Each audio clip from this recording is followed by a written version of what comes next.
A unanimous decision for Rolly Romero. What do you guys think? Subscribe to my channel. Tony also knows boxing.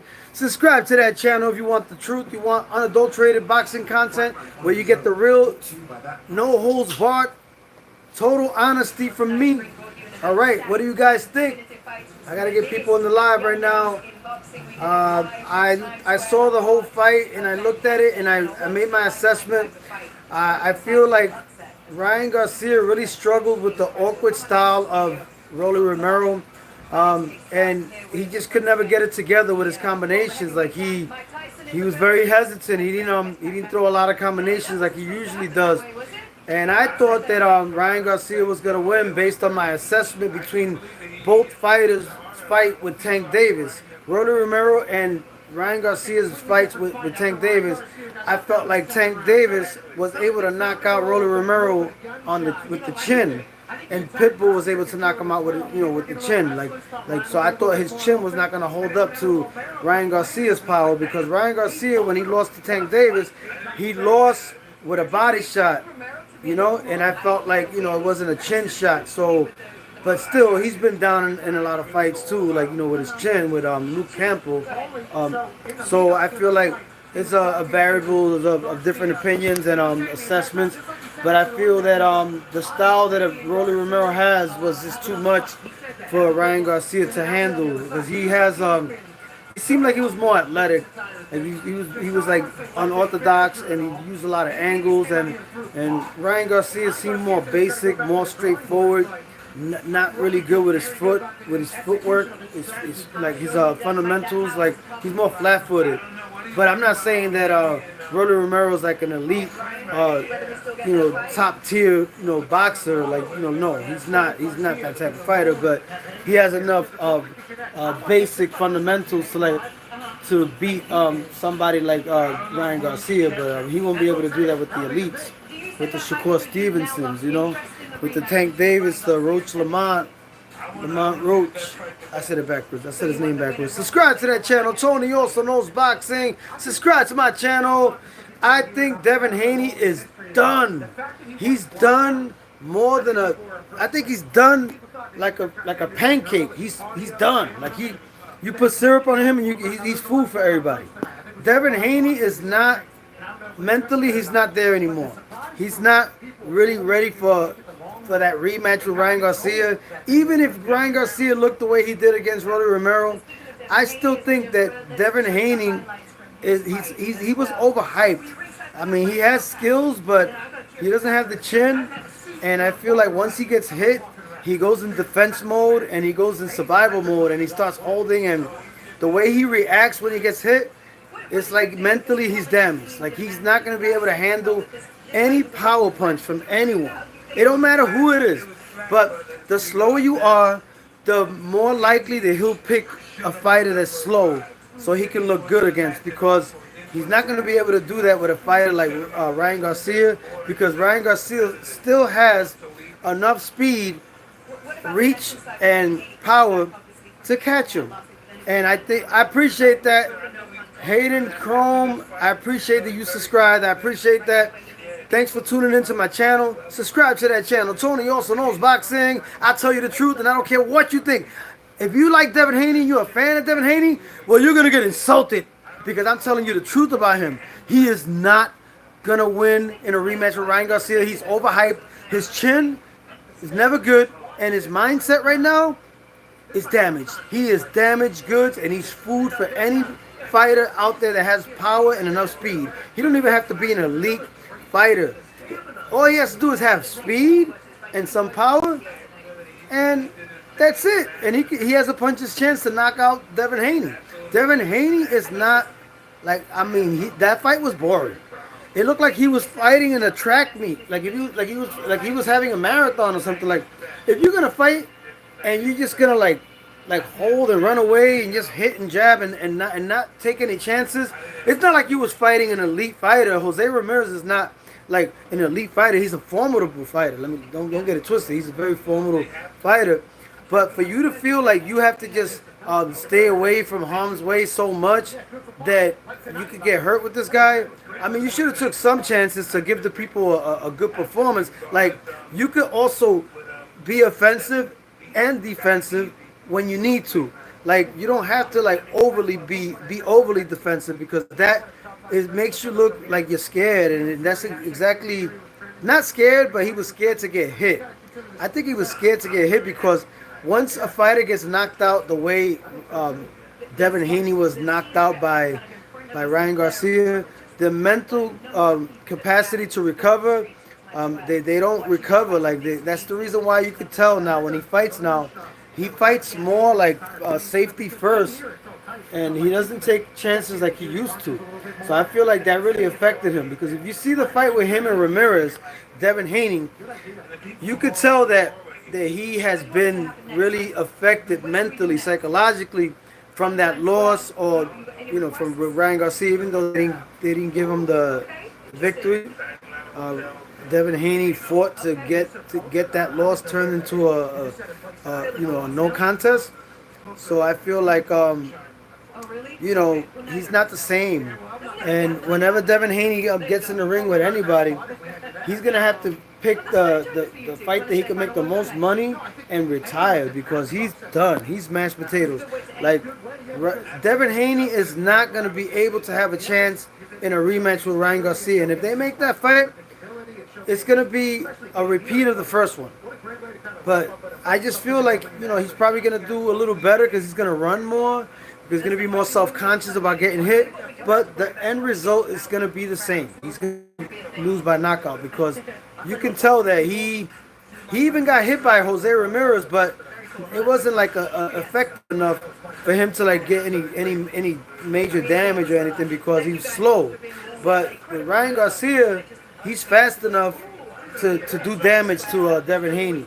And I feel like Devin Haney is not going to have a chance to be at the elite status that he once was getting close to, because he's not going to be able to do that. I don't think he's going to be at that level again, where he has to fight for a vacant belt, and they have to make it easy for him.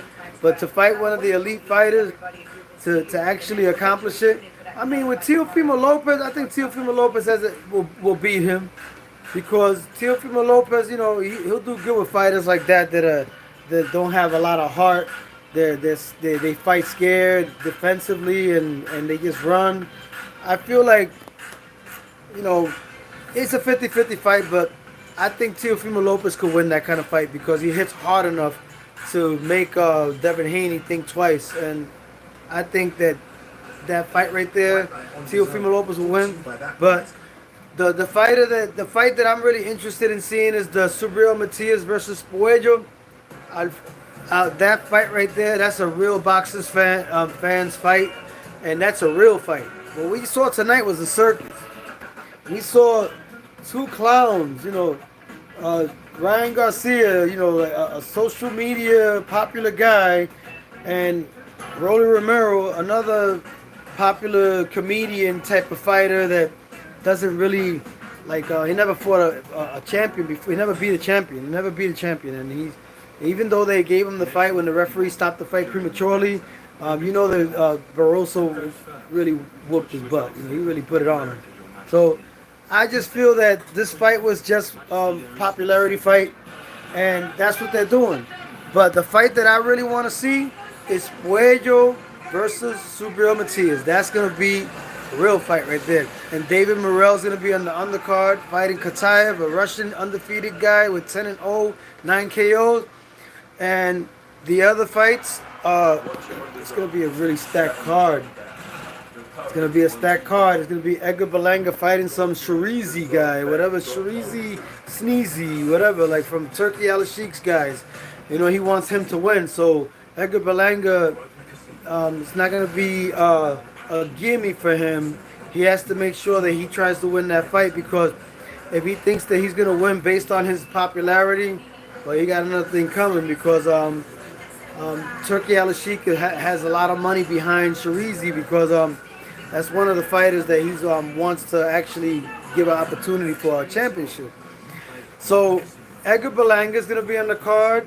Subriel Matias, David Morrell. It's gonna be lit. The whole card is gonna be lit. And then Oscar Collazo is gonna be there supposedly. We don't really know for sure, but they're saying Oscar Collazo from the 150-pound division weight class.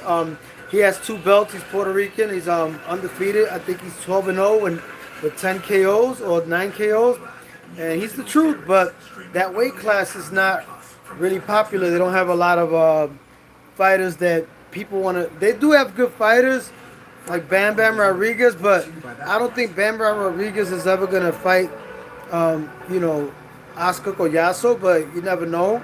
It's possible, but they probably just mentioning those 2 names just to give more notoriety to Oscar Collazo. Not that he needs it, but it does help to make fans get interested more in a possibility of those 2 fighters. Subscribe to that channel. Tony also knows boxing. Subscribe to that channel. Don't be afraid of the truth. Embrace it. A lot of people are scared of the truth. There's a lot of haters out there. They haven't conquered their battles. So since they see somebody like me that gives other people encouragement and gives other people hope, because I surpassed my battles, they get threatened by it because they haven't defeated their battles. And you have to overcome your battles. If you haven't overcome your battles, your confidence is false. You don't have real confidence. You have fake confidence. Real confidence comes from the spirit, from what you have inside of you, what you overcame. That's real confidence. It's spiritual. It resonates outside. The physical can't understand because they don't have that ability, because they haven't overcome their situation in battles. They succumb to them, but they hide their confidence with arrogance.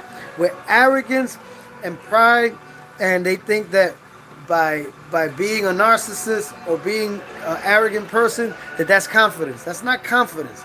That's false confidence. That is physical survival and superficial perspective. Like, people look at it like in a superficial way, like, oh wow, he's confident because he's angry, he's mad, and he's confident and he's disrespectful. No, he's an insecure, scared little person.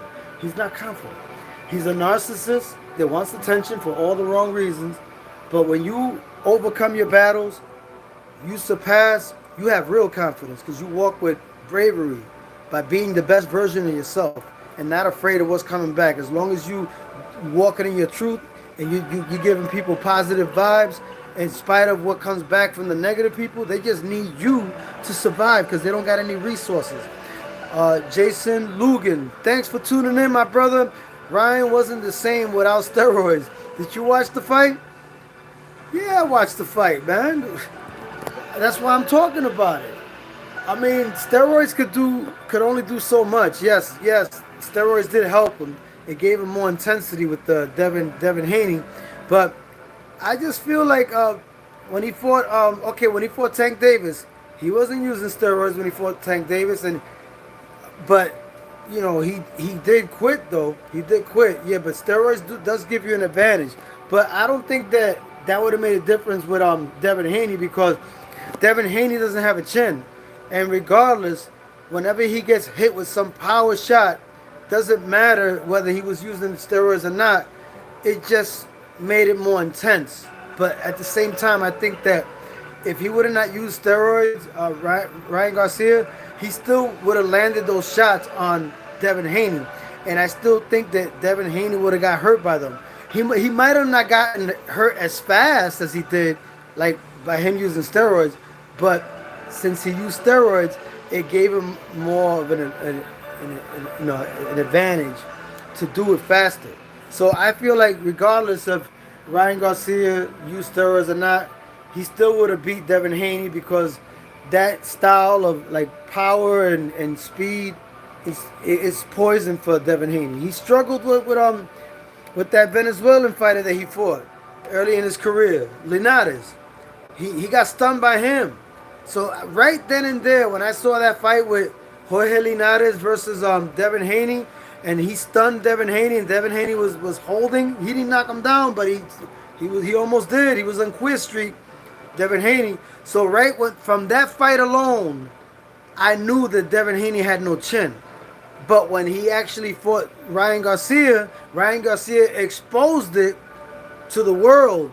But we're not gonna say that the steroids made him beat Devin Haney. It just made him beat him more severely. That's what I think, based on the fact that he was using steroids. I'm not justifying that he used steroids.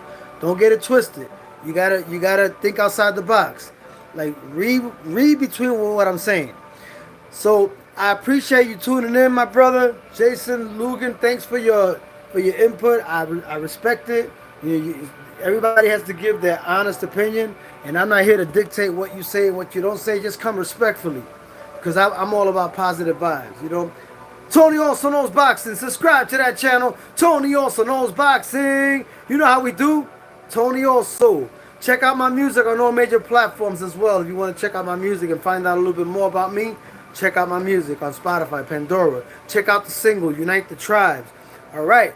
So, yeah, I want to just say thank you to everybody that tuned into the channel and subscribed. I'm trying to get to 1,000, and my channel is growing rapidly. And I thank all the people that are tuning in, and they're willing to take a chance with the truth and be brave and follow my channel, because my channel is unholds barred, not holding back, just tell you the truth, whether you like it or not. And I think Devin Haney's done. He's mashed potatoes, man. He's a pancake right now. Just put syrup on him. He's food for everybody right now. He is done. The fight was boring, man. I saw that fight, and I'm like, what did he get in the ring for? To do a marathon and hold and jab? And he should have took a few chances. Like, come on, he wasn't fighting like the most dangerous guy in the world. He could have at least made a statement and knocked him down or knocked him out. And you know what? Gabe Rosado said, like he was going at it with, well, not him, Devin Haney's dad, Bill Haney, was going at it with Gabe Rosado because he was talking about what happened between Ryan Garcia versus Devin Haney, and he wasn't giving Devin Haney a shot with Ramirez. And he said that if Devin Haney beats a formidable fighter like Ramirez, not in those words, I'm just paraphrasing, that he would give him the credit by beating somebody as formidable as Jose Ramirez if Devin Haney would win. So now I'm wondering, what is Gabe Rosado going to say about the fact that he just won, but the way that he won? Because I'm like, all right, he won the fight, but does he deserve that much credit? Like, oh, he just beat a formidable fighter. I mean, he didn't look like he just won the fight, but it wasn't like impressive. Like, he was more like safety first, survival mode. He wasn't like trying to make a statement. Like, he didn't make a statement. Like, nobody got hurt in that fight. It's like in a fight you expect somebody to get hurt, right? At least make a statement. Like the way he did with Progress. When he beat Progress, he looked impressive in that fight because he knocked him down, and nobody expected Devin Haney to knock down Regis Progress, a guy that has power, and that was talking a lot of crap about Super Matias and never got in the ring with him, and trying to make it seem like he's bigger than what he is. But Regis Progress, like, even though he's not the same version of himself, Devin Haney didn't beat the same Regis Progress that fought what's his name? What's that guy from England? Somebody remember the name? Let me know. Like Josh Taylor. Yeah, Josh Taylor. Like, he didn't. The guy that fought the Regis Progress that fought Josh Taylor, that wasn't the Regis Progress that fought Devin Haney, man. He was a little diminished. Like, he's not as fast. He's more flat-footed.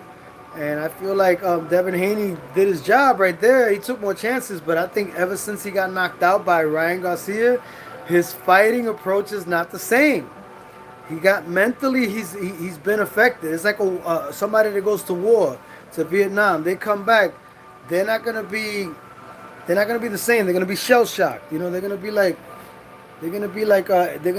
have like a post-traumatic stress disorder. Like, it's like that's actually a real thing.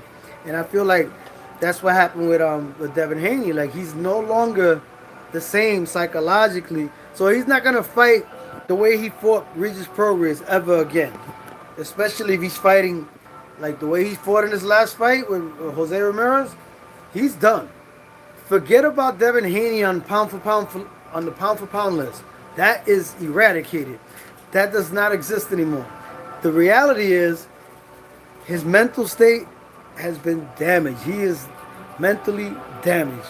He is damaged goods. He don't got it no more.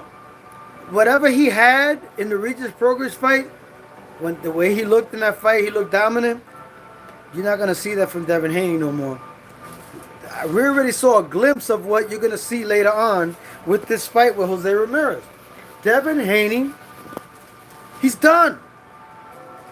Whoever thinks that he's gonna be pound for pound the best in the world after this fight right here, even his father should know. But his father's probably in most likely in denial because that son, he's gonna lie to himself and say he's the best and all that, but he's gonna be in top form again. Nah, he's done. Subscribe to that channel. Tony also knows boxing. Subscribe to my channel. If you want the truth, if you want the best, if you want information without fear, not holding back, I want to give my fans the unadulterated full armor of truth. I want to give them everything because that's what's missing nowadays. Everybody wants to please everybody so they could get accepted by the elite or the certain people, right? The fan club. So no, I want to tell everybody the truth, and I want to give my fans the best quality they can possibly get because people are afraid to speak their mind and tell the truth. Not me.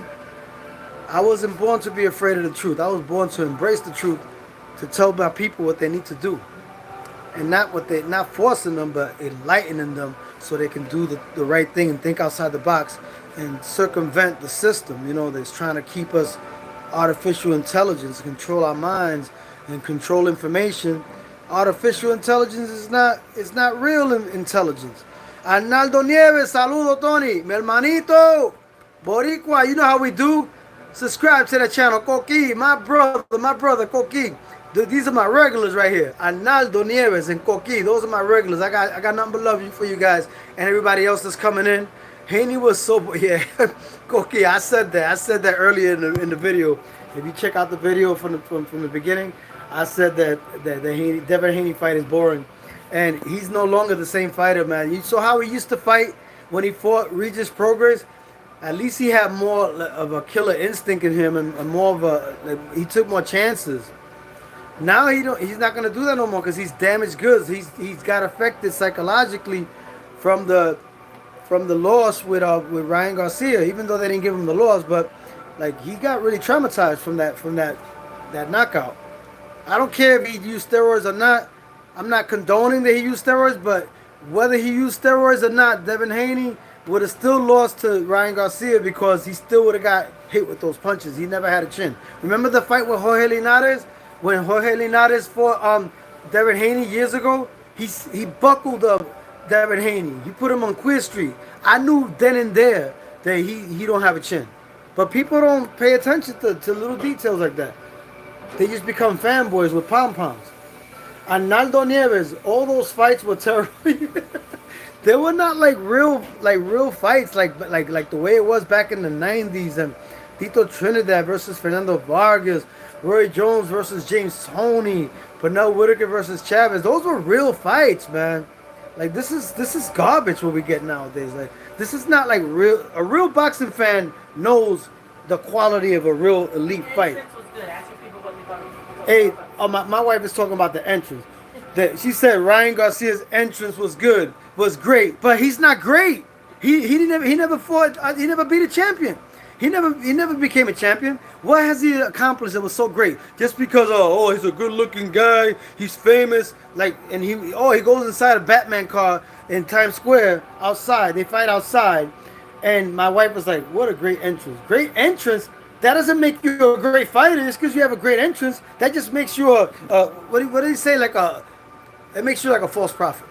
Like you're dressed with a tie, you smile, but you're not really telling the truth, and you're not really giving people what they want. You're just giving them entertainment that's not real boxing. All right. Yes, I do that. I mix boxing with politics sometimes. You gotta be outside of the box. They want to put you in the box. They was like, no, you can't mix this with that. No, I mix whatever I need to because I'm free speech, free will. All right, Coqui, Props to Teal. He proved me wrong. I still want Teal's head for Matias. Word up. Matias versus Puello. Matias versus Hitchin. Matias versus Spado. Matias versus Teal. For Matias' final prime fight, then retire or fight Can. I agree, man. I give him credit.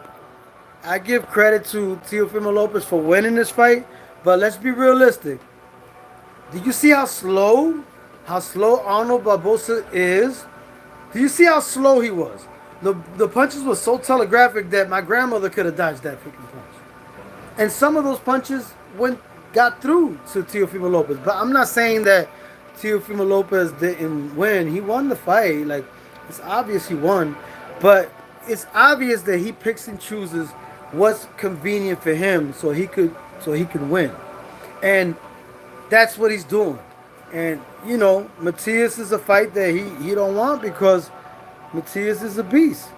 Even though I think Matias sold out with Battle. And I can tell you so many reasons why I know that's true, but this will be another video for another day. Because I know the truth behind that. I won't watch those, Arnaldo Nieves. I won't watch those fights again. Matias fights, I don't get tired of watching them. Because he's a beast. He's a machine.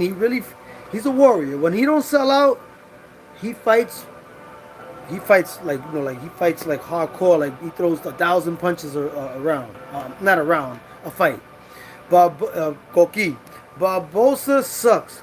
He lost to McCumbee, and he struggled with Ramirez. Yeah, facts.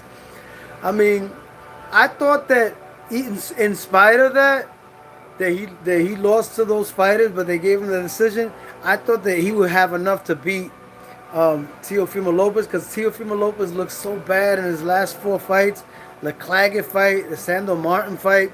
Like he didn't win those fights, but they gave it to him, and it's crazy. Like you know, now they're putting him to fight Arnold Barbosa, but you know how slow Arnold Barbosa is, man. But Arnold Barbosa don't got no power. You gotta think about that too. Like Arnold Barbosa, like you saw his record, he only has 11 knockouts. Koki, yeah, Tio got bruised.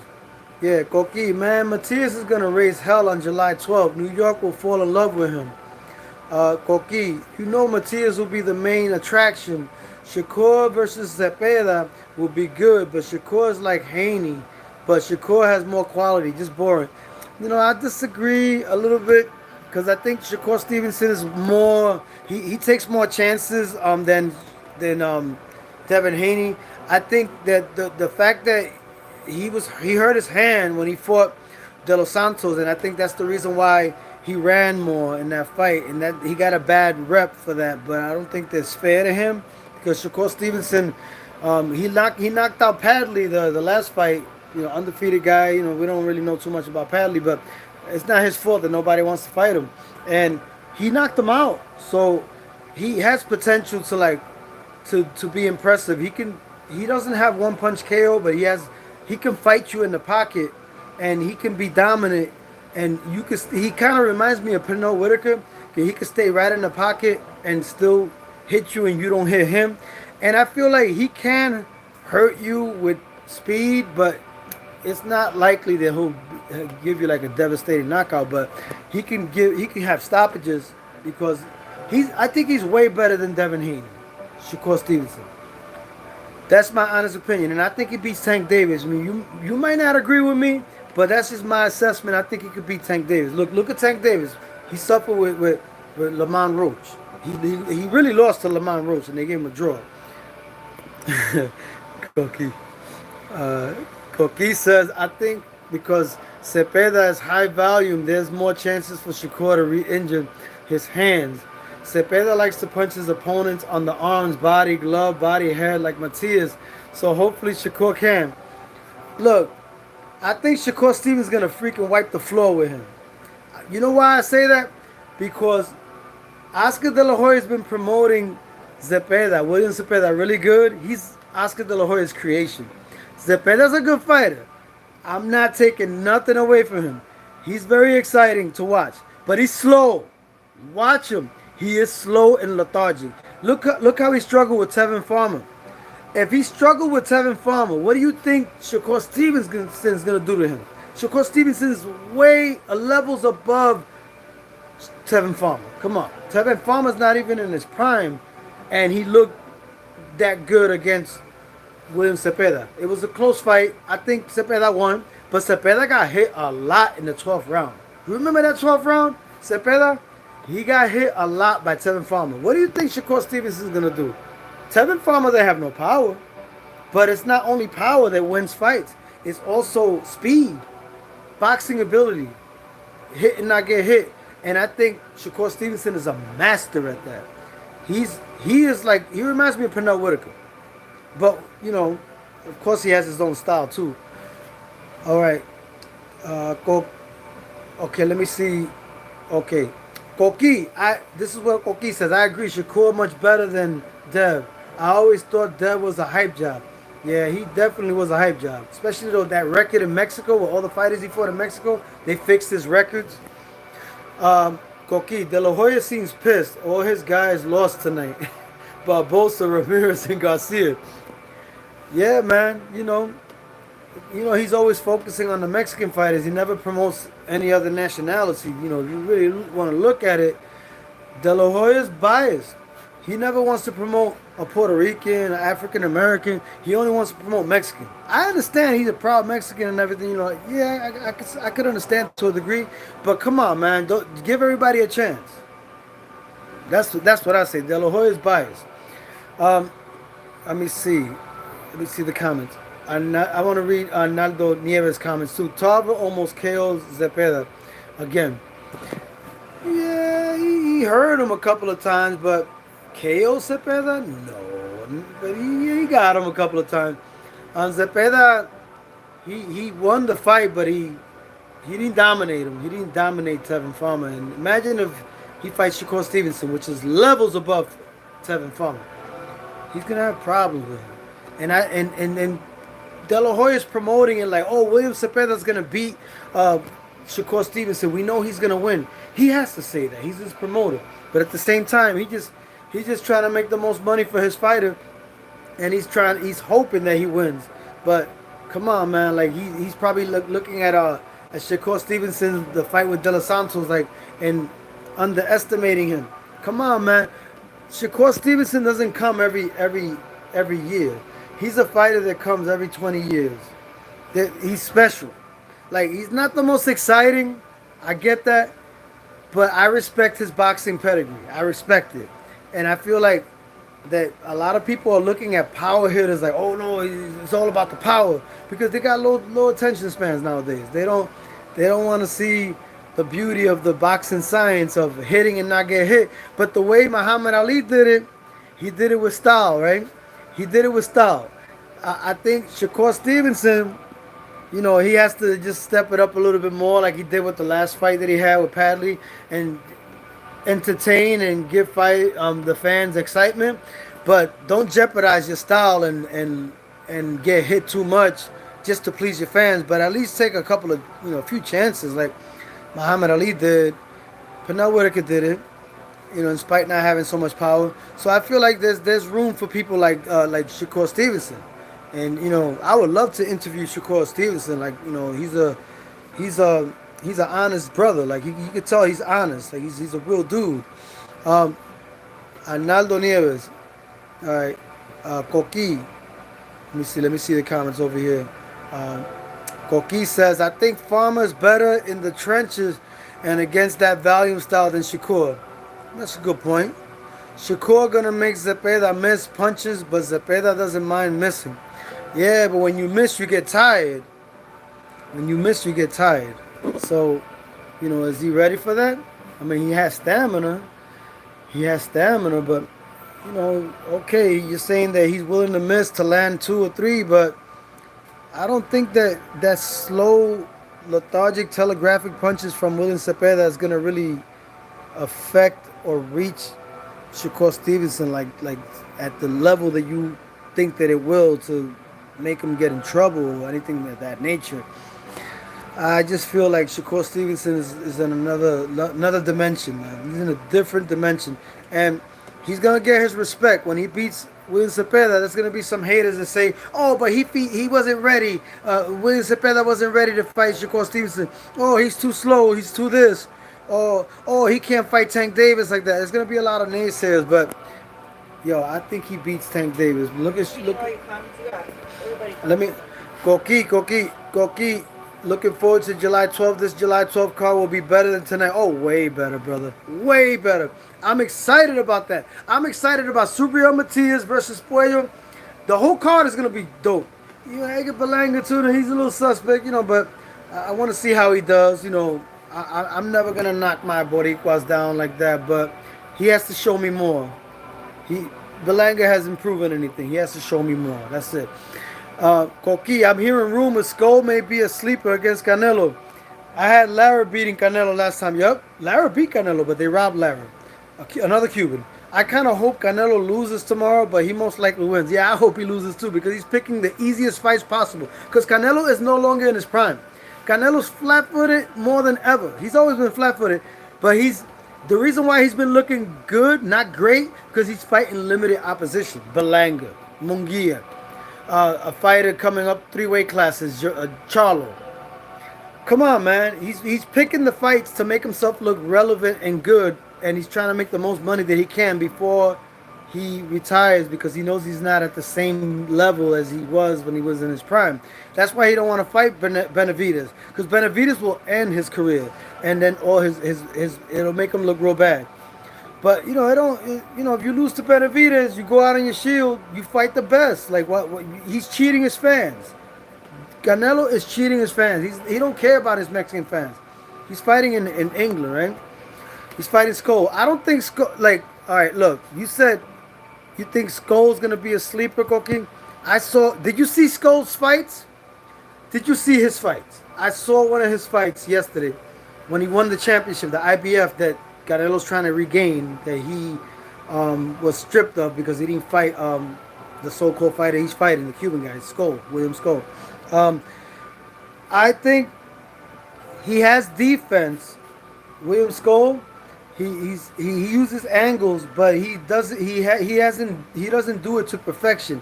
He hasn't mastered that style because the guy that he won the IBF from, which was a Russian guy, he was hitting him a lot. Even though he was using the angles and moving and using his feet and being a defensive posture the whole fight, he hasn't mastered that style because a fighter that masters that style doesn't get hit that cleanly and that easy.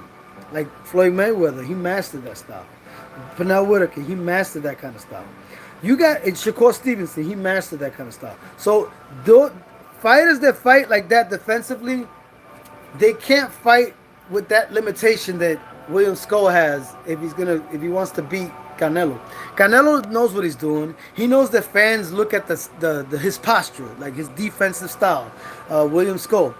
But the fans that really know and they see the holes in William Skull's game that he hasn't mastered that defensive style to the maximum, to the full potential that he can use it and win against Canelo. He hasn't mastered that style. You got to look at his fight. You got to look at that fight with William Skull, the Cuban guy. You got to look at his last fight when he won the IBF. If you see that fight, you know what prediction I give? Canelo's gonna knock him out either 4 or 5 rounds. He's not gonna last because he don't know how to use that style to the full potential like Floyd Mayweather uses it. Pernell Whitaker. You gotta know how to master that style. If you're gonna beat a puncher like Canelo, you gotta master the boxing skill against the puncher, the power puncher.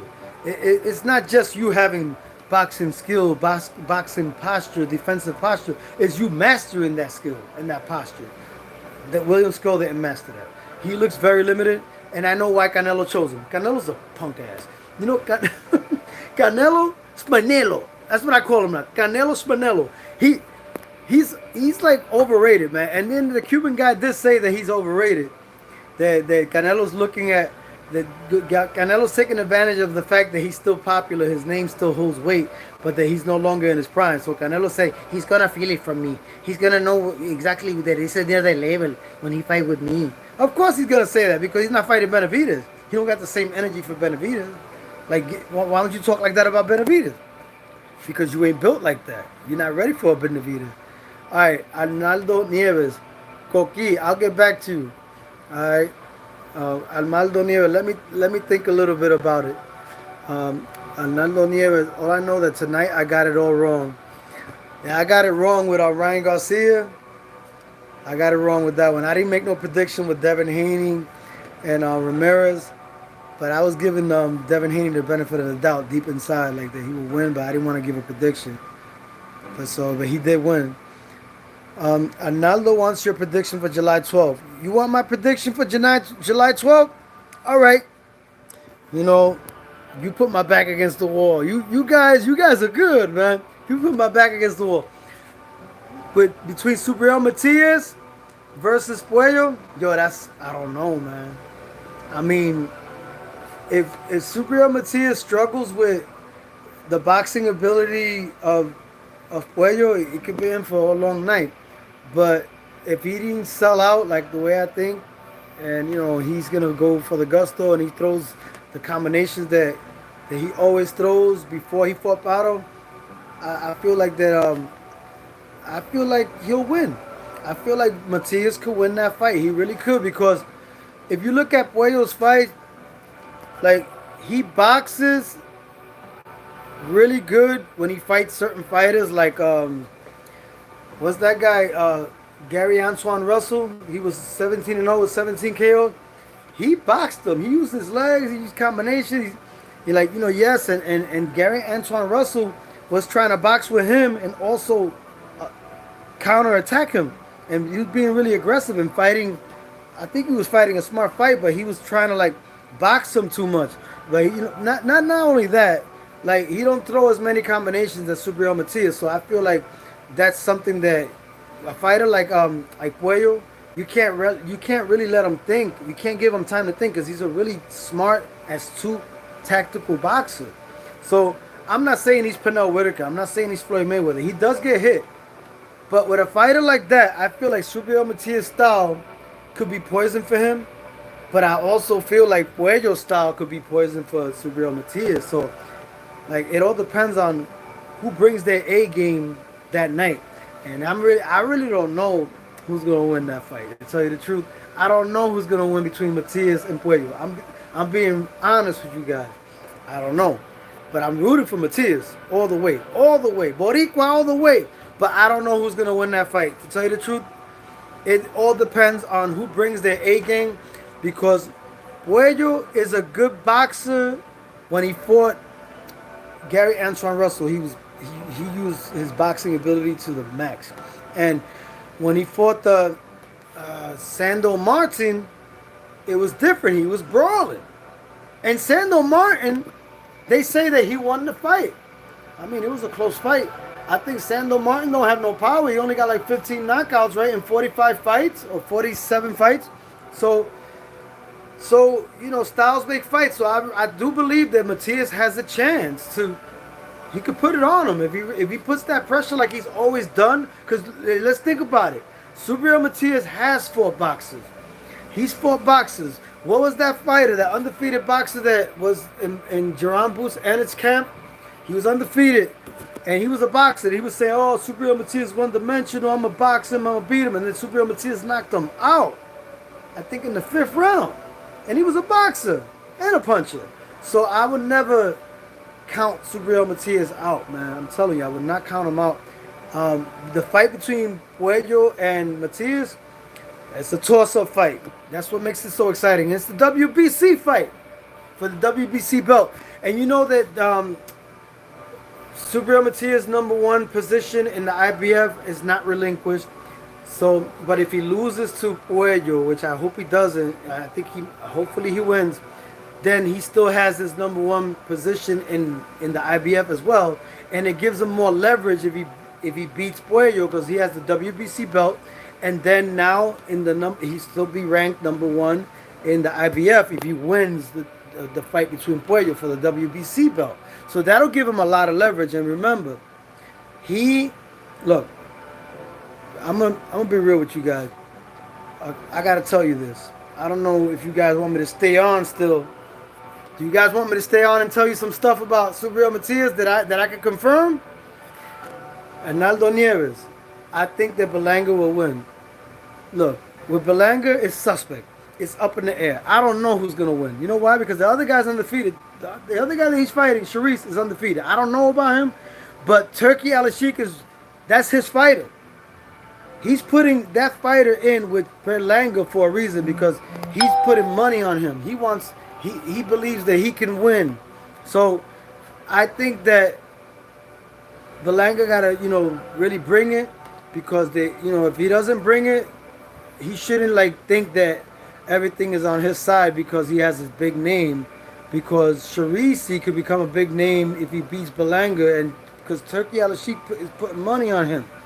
That's his fighter. He believes that he can win. So I don't trust when it comes to boxing, promoters, money.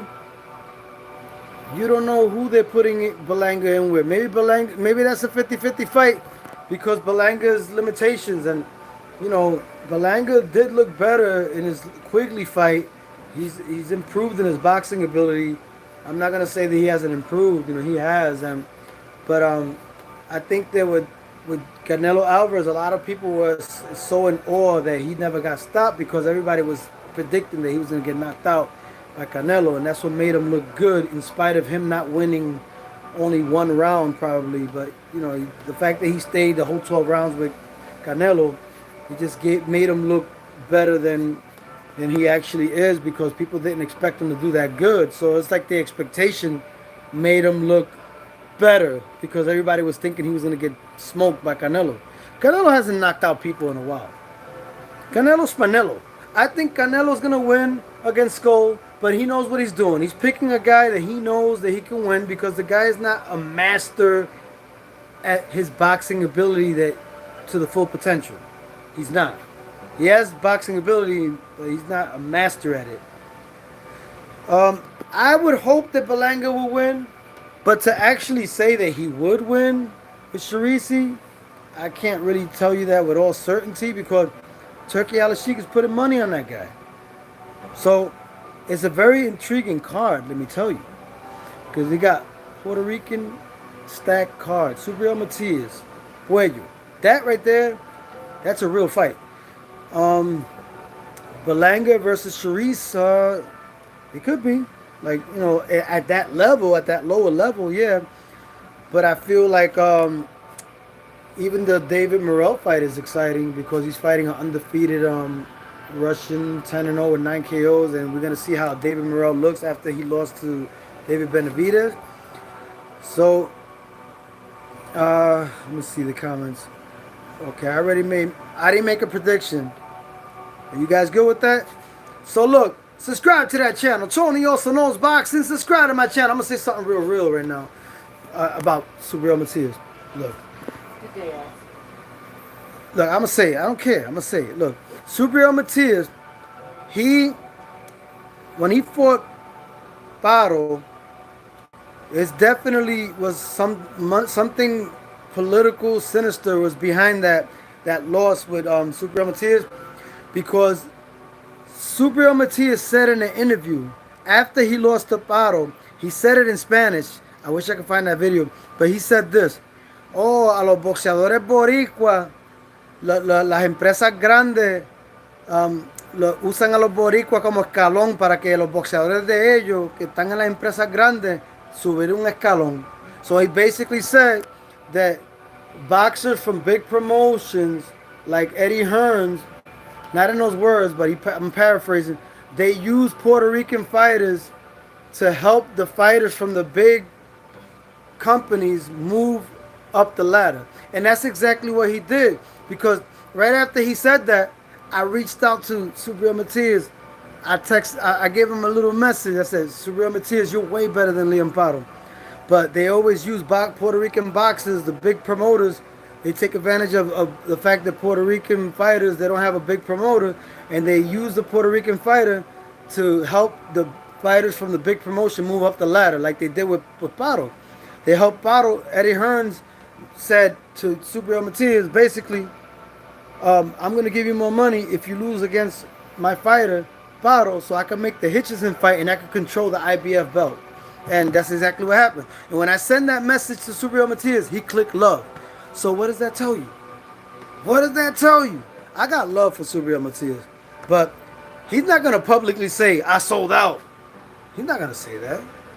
He can't say that. He has to speak in code. But since I understood the code, what he was referencing to in that interview, and I made a comment to Subriel Matias. I said, Subriel Matias, you're better than Liam Paro. But the reason why you lost is because of the promoters from big companies. They always use Puerto Rican fighters as a scapegoat to make their fighters in the big companies look good, like they did with Liam Paro. Oh, you remember that interview, right? Arnaldo Nieves, you remember that interview? Wasn't that code for saying I sold out? I had to take the loss. And then they asked him a question. They asked Subriel Matias a question. They said, what happened in that fight, Subriel Matias? You didn't throw as many combinations as you did in your other fights. He said, I don't know. The best man won. And I don't know what happened with my combinations. I left them in the hotel. What is he telling you right there? Come on, you got to read between the lines. He's not going to tell you he sold out, but he did. And it's sad because, okay, they gave him his own pay-per-view. That's true. His last two fights, they're all pay-per-view. So now Subriel Matias made more money for losing with Liam Paro. That was the deal. If you look at business, that's how business works. Behind the scenes, Eddie Hearns told Subriel Matias, if you lose to Liam Paro, I'll give you more money and I'll give you your own pay-per-view. And that's exactly what happened. He had his own pay-per-view in Puerto Rico with Fresh Production. They made him a pay-per-view headliner. And then at the same time, they gave him more money. So then now he has more leverage because he has his own pay-per-view. He got more fans. And now he could bring more people to watch him. So it's all about promotion, like numbers. They want to know what you can do, what you can bring. So now that he's able to do that, because he took the loss to Liam Paro, he's able to get his own pay-per-view 2 times in a row. And then now he can fight. Well, he's independent. He can fight Puello, WBC belt, and hopefully he don't sell out now because he did what he had to do to be in that position of having leverage with his name and taking the loss, and so they could accommodate him with his own pay-per-view and give him more money, and then now he could actually use his name in a more economical way where it's feasible, where everybody can make money. So I think that's the politics of boxing, and that's what happened. I'm telling you the truth. A lot of people don't be saying this. They're scared to say the truth, or they don't catch it, or they don't read the code. There's always code that you got to read between it. Paro was ready to quit in the 6th round. Yeah, he was. Arnaldo Nieves Paro was ready to quit in the 6th round. Facts. You saw when he was throwing a lot of combinations, when he was starting to hit Paro a lot. Paro looked like he was going to give up. My wife even said it, and she saw it. Right, Lisa? When Subriel Matias was landing on Paro, you could tell Paro was like, oh my God, he's hitting me like he was on Queer Street, his face. But he said, I got to hold back because I have to leave my combinations in the hotel, like he said. That's what he said in the interview. I left my combinations in the hotel. They provided you the hotel. I'm saying I give you the hotel, but you got to keep your combinations in the hotel. Because if you use all your combinations, that's not the deal that we made. Come on, man. Tony also the realest. No holds barred. Keeping it real. The honest content creation. Nobody is daring to do what I do. All of a sudden, Matias slowed down. Yeah. Arnaldo Nieves. Come on, man. Real recognize real. Look, Subriel Matias is from the hood. He's Boricua from the hood. And he's going to do what some people in the hood feel they need to do so they can move ahead for their family and their kids. He said it one time in an interview, too. I can't remember what interview. He said that if they pay him a certain amount of money, will he do certain things like something about like would he lose something like that? And he said yes. Yeah, Boricua de pura cepa, subscribe to that channel. Tony also knows boxing. Subscribe to that channel. Yeah, we gotta call a spade a spade. Subriel Matias, I got love for Subriel Matias, but Tito Trinidad would never do that. Tito Trinidad was a different breed, but everybody has different principles. You know, not everybody's the same. But you know, we don't know what we would do if we was in Subriel Matias' situation. We don't know what we would do, but that's what happens sometimes. Sometimes boxers say, you know, I struggle, man. I got kids, I got my wife. You know, I'm in Puerto Rico. I got locked up. I did this. I've been shot at. Like, you know, like they think about what they need to do. You know, sometimes they don't look at it like the fans. They look at it more like themselves. You know, they think more about themselves, and it's not good. But we're not in that situation. So like, you know, I'm not here to judge nobody, but I just don't like the way that went down. But you know, you put two and two together, you got an apple. If you cut the apple in half, you got half an apple. But you know, if you study the game and you're real and you seek the truth, you're gonna find the truth, even if it tries to elude you, because you're on God's team. They're gonna show you. God's gonna reveal the truth because you keep seeking it. That's what it takes. Constant seeking. That's the only way you're gonna know the truth. Arnaldo Nieves, I remember the codes that you're talking about. He was not happy at that time. Yeah, right? He wasn't happy. And remember, he said something about that I've always wanted to have control over my life and everything that I do in my life. But a lot of things that are in boxing, they don't let you have control. What does that tell you? They told him that he can't do certain things that he wants to do, that he has to lose so he could get pay-per-view, so he could get the fights that he wants.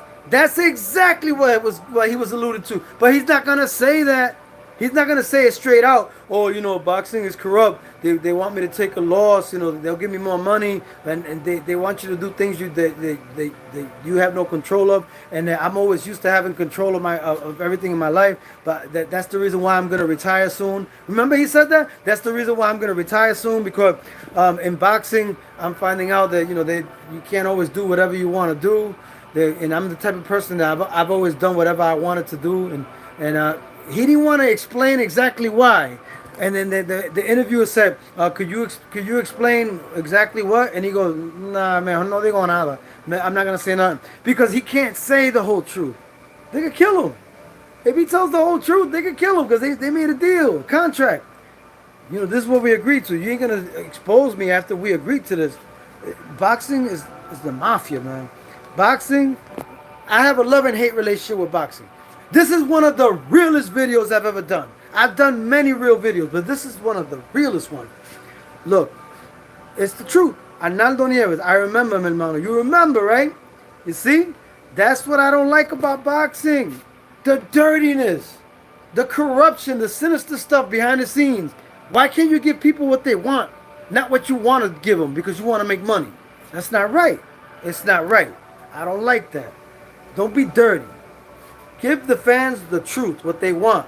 Authentic boxing. It should be about who's the best and who's not the best. Why are you going to be like, oh, well, Subriel Matias is better, but I'm going to pay him money so he could lose, so my fighter could win, and then he could get his own pay-per-view. That's not right. I don't like that. And he alluded to stuff like that, Subriel Matias, but he couldn't really say everything. He couldn't really elaborate everything because he could get in trouble because he made a deal. Arnaldo Nieves, I want to other channels, and I expressed my thoughts, and I got a lot of crap about what I said because a lot of people are fanboys without even doing the research, doing the knowledge. They don't read between the lines. They just go with wherever is their favorite fighter, and they blinded to the truth, and they don't seek the truth behind what's in front of them. Like, they don't try to find out more. They don't try to read between the lines. People are naive. This is artificial intelligence at its finest. People get brainwashed so easy now because everything is about artificial intelligence. They don't want us to have real intelligence. They want to program us to think, oh, this is what's going on. Because a lot of people have favorites. A lot of people, they interview boxers and they become friends with them, like Punch Drunk. He has friendship with Teofimo.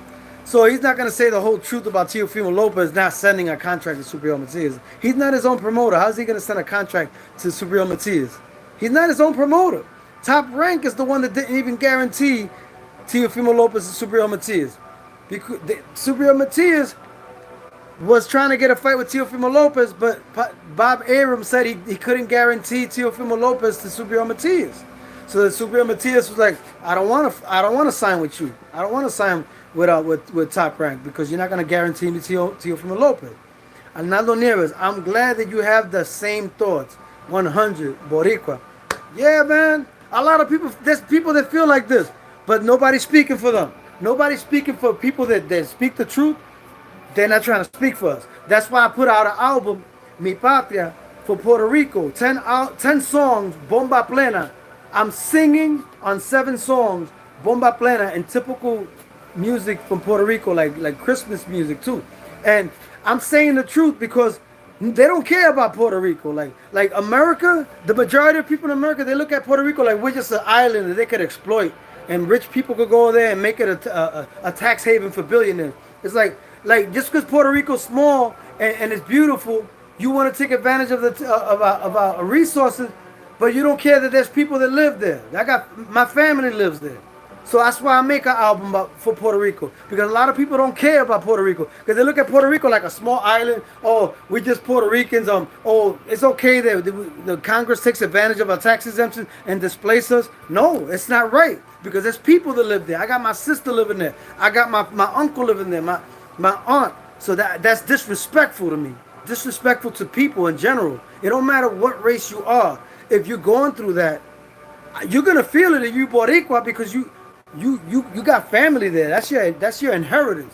So when they exploiting our island like that, America, Congress, they're creating laws that benefit outsiders and investors, and then investors they put money in the campaign that benefits their wallet, their pockets. That's not right. They're not even Puerto Ricans. So they're saying that Puerto Ricans are the ones that decide who we want. Independence, associated with unincorporated territory, or a state. We're supposed to decide that, right? So then why they let outsiders put money in the campaign that benefits their financial pocket? Why they do that? They're contradicting themselves. They're using our people to sell our land. The politicians are working for the United States. They ain't working for Puerto Rican people of the island. They're not really Puerto Rican because they work for the financial capital. They're selling out their own people, and they're tricking us to believe that we're going to be a state so they can keep robbing money under the table with the unincorporated territory status.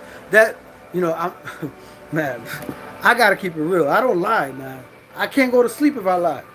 I can't go to sleep if I lie. Look, I had to give this video to you raw and uncut and unadulterated because our people are getting abused. Puerto Rican people, nobody cares about Puerto Rico. They look at us as, oh, we're a small island. We're not significant. It don't matter what size. We're bigger than our size. We make up for the size of the island. Our people are big and brave, and we're noble, valiant warriors. Boricua. That's the real name of the Boricua, not Puerto Rican. That's Richportian. That's what the colonizer wants us to be. They want to take our identity from us, our land from us, and our resources. The United States government. That's what they want to do that. And then we got a puppet government of Puerto Rico working for them. They ain't helping us. But we got Eliseo Molina in the Senate. Eliseo Molina is raising awareness. He's protecting our beaches. He's stopping them from being privatized, and he got into the Senate. They were trying to stop him from being in the Senate, and he was able to go through the vote of the people.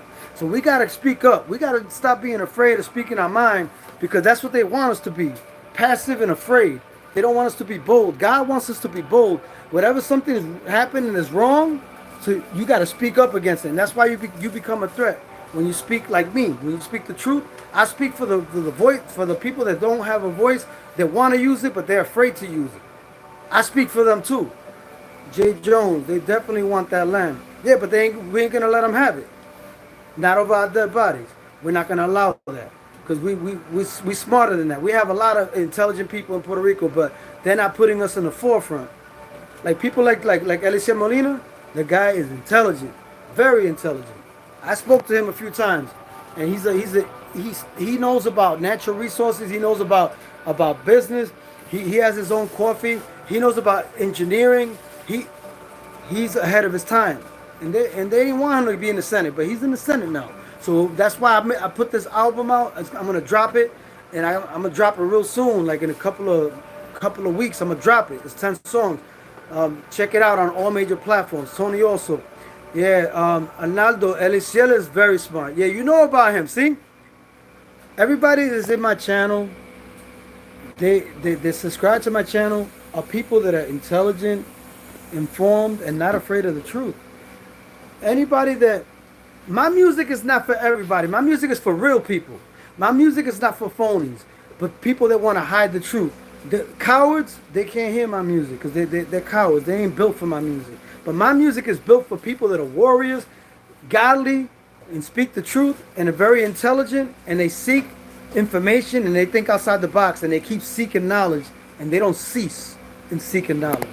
So that's why I appreciate everybody that's tuning in here, that they actually feel the vibes, the real truth, and they gravitate to it. They're not scared of it. They embrace it. Because that's the best version of yourself will set you free. If you're truthful and you're honest, you will be free. You will feel so confident that people that are insecure and liars and deceivers, they're going to feel uncomfortable around you because they're not built for that. They're with the devil. Those are facts. Arnaldo Nieves, I used to follow El Partido Independentista.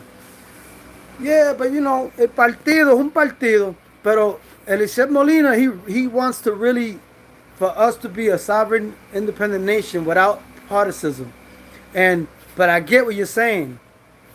Yeah, so subscribe to my channel. Tony Also Knows Boxing. Subscribe to that channel. Tony Also Knows Boxing. One love. I'm definitely gonna watch the Canelo Schmanelo. I'm gonna watch him beat Skull. Cause you already know the script already. But yeah, he needs to fight Benavidez. But yeah, I got a little bit, you know, passionate about my music and the independence movement from Puerto Rico. You know, it's the truth. You know, you can't suppress the truth.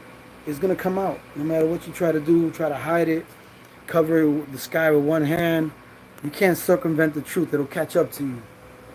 One love. Subscribe to my channel. Tony Also Knows Boxing.